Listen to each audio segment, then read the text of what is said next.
Welcome to Athens, wanderer. More specifically, welcome to the musical hub of the city, the Odeon. Sometimes, when the burdens of life begin to weigh heavy on my shoulders, I come here, close my eyes, and surrender myself to the music. It makes me feel like I'm a child again, my mother singing me to sleep with a gentle lullaby.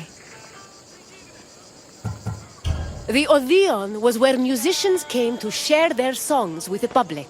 The melodies played here caught the wind and drifted through the air, soothing the souls of Athenians across the city.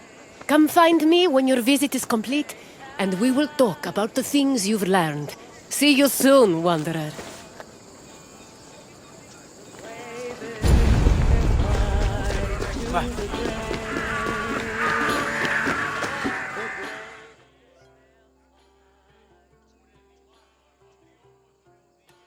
Music played an important part in almost every aspect of ancient Greek life. Whether attending a public gathering, rubbing elbows at a dinner party, laying out offerings in a temple, or marching into battle, there was a song for everything. Aristotle even wrote that music increased the efficiency of laborers, and it was often played for rowers and field pickers to keep them working at a steady rhythm.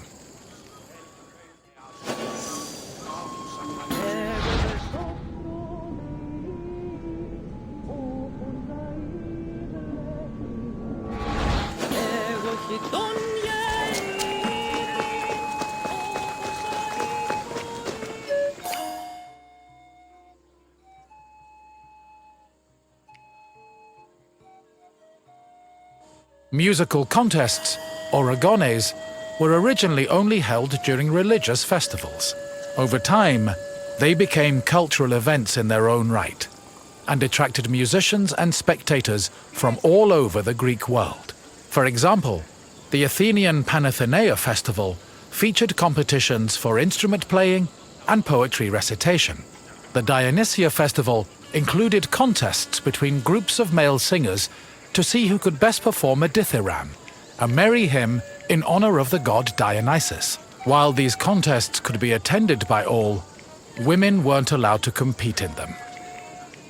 In the early days of the competitions, winners only received a crown and an ego boost for their talents. But from the Hellenistic period onward, the rewards were upgraded to cash prizes. These prizes were large enough for musicians to make a fortune, especially if they moved from festival to festival.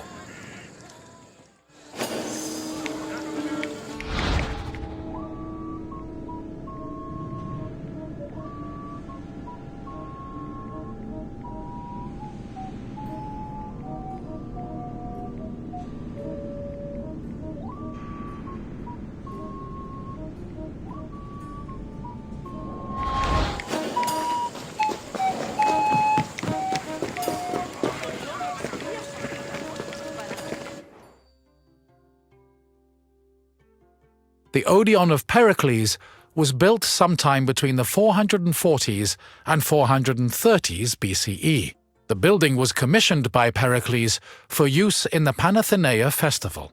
The Odeon was also a venue for poetry readings, political rallies, and philosophical performances. According to ancient sources, the original design of the Odeon was inspired by the tent of the Persian king Xerxes, a spoil of war the Athenians salvaged after their decisive victory at Salamis in 480 BCE. The building's roof was made of timber from captured Persian ships. In this sense, the Odeon was both a triumphant symbol of Athens and an insult to their Persian enemies. This structure was considered one of the grandest architectural accomplishments of ancient Athens.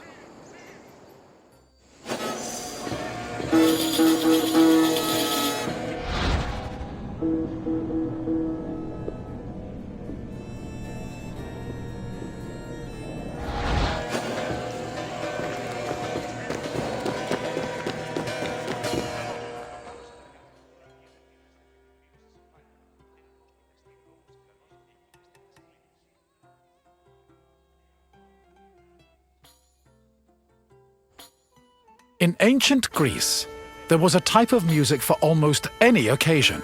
Complicated songs like hymns, paeans, and dithyrambs were meant for the ears of the gods, and as such were usually played during religious ceremonies and civic life. Meanwhile, a hymneus was a song performed at weddings, and a threnody accompanied funeral processions. For more merry occasions like symposia, scholia were the soundtrack of choice.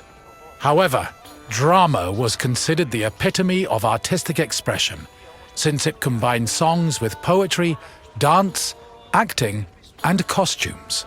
Plays were thought to be the connection between mortals and gods, and the songs that accompanied them, especially those from the tragedies of Euripides, often became huge hits in the rest of Greece.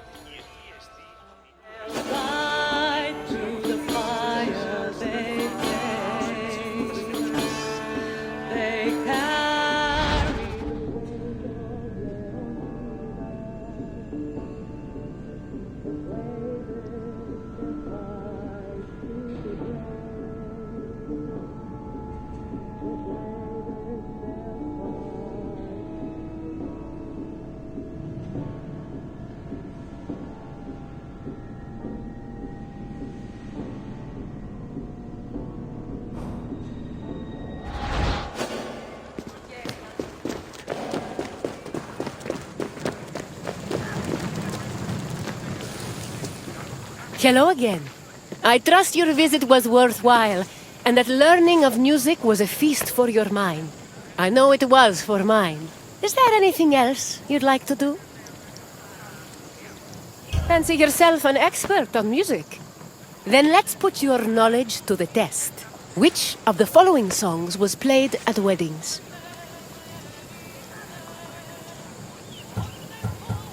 Correct. A Hymeneos was performed at weddings to wish the couple a happy and prosperous union. Let's move on to the second question. The Odeon of Pericles was modeled after spoils of war from which Athenian enemy? Correct. Not only was the design based on the tent of the Persian king Xerxes, but the building's roof was made of wood from captured Persian ships. Only one question remains. According to Aristotle, music was especially important to which group of people?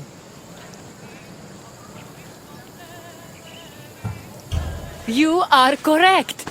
Aristotle believed music improved certain motor skills, so it was played for field pickers and rowers to increase their work output. You definitely have an ear for music, Wanderer. I applaud you. That's the spirit. Follow me, Wanderer.